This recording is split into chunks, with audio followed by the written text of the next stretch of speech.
Welcome uli sa aking channel, Joylyn JB. Ayan guys, together with my friends. O, diba?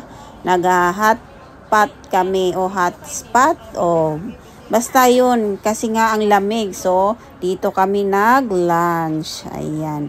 Galing kasi kaming church dito guys. So, ayan, napakasarap ng hotpot. Ayan, masarap ito guys sa winter. Ayan.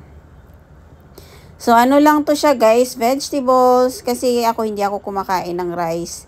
So, yan lang, vegetables, tofu, o kung mga ano-ano, egg. Tapos niyan, ayan, nag-ice cream din kami. O, 'di ba? After ng lunch, ayan.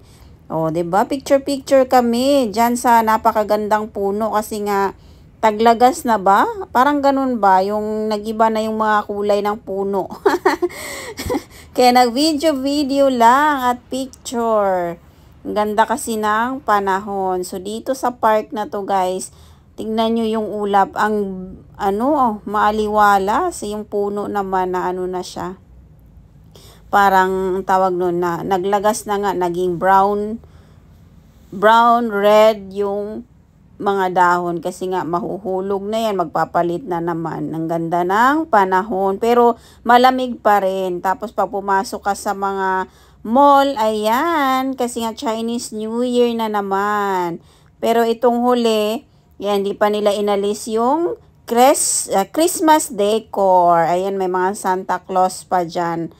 Ayan, Santa Claus ba yan? O mga basta pang Christmas decor. So, yun lang guys. Thank you for watching and God bless sa lahat. Ayan, bye-bye.